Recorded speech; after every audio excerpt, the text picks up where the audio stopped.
Welcome to my little paradise. ഇന്ന് ഞാൻ വന്നിട്ടുള്ളത് ഒരു പുതിയൊരു തരം വാട്ടറിങ് രീതിയുമായിട്ടാണ്.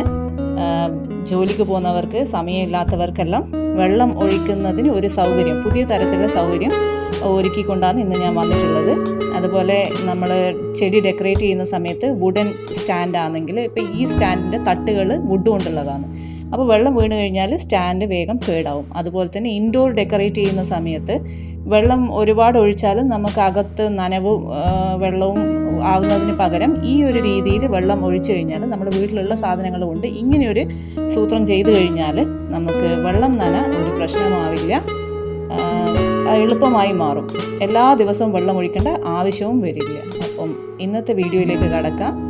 വിക്ക് വാട്ടറിംഗ് ആണ് ഇന്നത്തെ പുതിയ വീഡിയോയിലെ വിഷയം.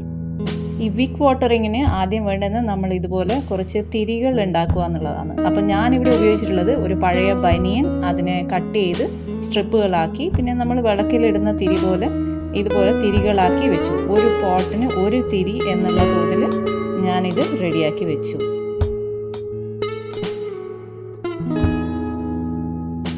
ഇനി ഉപയോഗിക്കുന്ന പോട്ട്സ് ഇങ്ങനത്തതാണ്. ഒരു വൈറ്റ് പോട്ട്, നമ്മൾ ഇൻഡോറെല്ലാം വെക്കുന്ന സമയത്തല്ലേ സ്റ്റാൻഡിൽ ഡെക്കറേറ്റ് ചെയ്യുന്ന സമയത്ത് ഒരു കളർ പോട്ട് ഉണ്ടാവും. അതിൻ്റെ ഉള്ളിൽ നമുക്ക് ഇതുപോലെ ഒരു ഇന്നർ ഇടാൻ സാധിക്കും. ഒരു ബ്ലാക്ക് കളർ ഇന്നർ അതിൻ്റെ ഉള്ളിലായിട്ട് ഉപയോഗിക്കണം. ഉപയോഗിച്ച് കഴിഞ്ഞാൽ നമ്മൾ കളർ ഈ പോട്ടുകൾ അഴുക്കാകുകയില്ല, അതുപോലെ നല്ല ഭംഗിയിലിരിക്കുകയും ചെയ്യും. അപ്പം ഇതിൻ്റെ അടിയിൽ കാണുന്ന ഈ ഹോൾസിലൂടെയാണ് നമ്മൾ ഈ തിരി ഇടാൻ പോകുന്നത്. ഇനി നമ്മൾ ഉണ്ടാക്കി വെച്ചിരിക്കുന്ന തിരി ഈ ഇതിലേക്കൂടെ പോട്ടിൻ്റെ ഹോളിലേക്കൂടെ അങ്ങ് ഇടുക. ഇതുപോലെ ഇട്ടതിന് ശേഷം കുറച്ച് ഭാഗം പുറത്ത് തന്നെ വെക്കുക. വെച്ചിട്ട് ഈ തിരി കൊണ്ട് തന്നെ നമുക്ക് ഈ ഹോൾസിനെ കവർ ചെയ്യാൻ സാധിക്കും.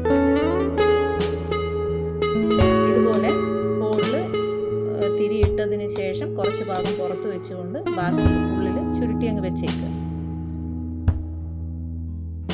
അതിനുശേഷം ഈ ഹോൾസ് ഈ തിരി കൊണ്ട് തന്നെ അങ്ങ് കവർ ചെയ്യുക. കവർ ചെയ്തതിന് ശേഷം ഇതിൽ നമുക്ക് പോട്ടിംഗ് മിക്സ് നിറയ്ക്കാം. പോട്ടിംഗ് മിക്സ് നിറച്ചതിന് ശേഷം ഇതുപോലെ പ്ലാന്റ് സാധാരണ നമ്മൾ നടും പോലെ ആ പോട്ടിലേക്ക് നട്ടേക്കുക. ഇതിപ്പോൾ ഞാനൊരു ബെഗോണിയാണ് ഇവിടെ നട്ടേക്കുന്നത്. പിന്നെ ഇതുപോലെ വേണമെങ്കിൽ നമുക്ക് ഈ വെള്ളത്തിൽ തന്നെ നമ്മളെ ഫെർട്ടിലൈസർ ആഡ് ചെയ്ത് വെക്കാം, കെമിക്കൽ ഫെർട്ടിലൈസർ എന്തെങ്കിലും ആഡ് ചെയ്ത് വെക്കാം. അതിനുശേഷം ഈ വെള്ളത്തിലേക്ക് നമ്മൾ പോട്ടിനെ താഴ്ത്തി വെക്കാൻ പോവുക ചെയ്യുന്നത്.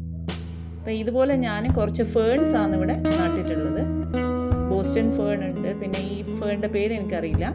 ഇങ്ങനെ കുറച്ച് ഫേൺസ് ആണ് ഞാൻ നട്ടിട്ടുള്ളത്. സ്ഥിരം വെള്ളം വേണ്ട ചെടികളാണ്. അപ്പോൾ ഈ പുതിയ വാട്ടറിങ് രീതി നിങ്ങൾക്ക് ഇഷ്ടപ്പെട്ട് കാണുമെന്ന് വിചാരിക്കുന്നു. ഇത് ആഫ്രിക്കൻ വയലറ്റ്സ് പോലത്തെ പ്ലാന്റ്സിന് വളരെ നല്ലതാണ് ഈ തരത്തിൽ നമ്മൾ വെള്ളം കൊടുക്കുന്നത്. അപ്പോൾ പെട്ടെന്ന് റൂട്ട് റോട്ട് വരുന്ന ചെടികൾക്ക് വെള്ളം ഇതുപോലെ നമ്മൾ കൊടുക്കുകയാണെങ്കിൽ ഈ കുറേ പരിധി വരെ നമുക്കിതിൻ്റെ റൂട്ട് റോട്ട് തടയാൻ സാധിക്കും. അതുപോലെ ഫേൺസ് പോലത്തെ പ്ലാന്റ്സിന് എപ്പോഴും ഒരു നനവും തണുപ്പും ഉണ്ടാകുമ്പോഴാണ് അത് നല്ല ഗ്രീനിഷായി വളരുന്നത്. അപ്പം ആ ഫേൺസിനും ഈ തരത്തിലുള്ള വാട്ടറിങ് രീതി വളരെ സ്യൂട്ടബിളാണ്. അപ്പോൾ നിങ്ങൾ ട്രൈ ചെയ്ത് നോക്കുക പ്ലാന്റ്സിൽ ഇതുപോലെ വിക്ക് വാട്ടറിങ് ചെയ്യാനായിട്ട്. അപ്പം thank you for watching. Thank you friends.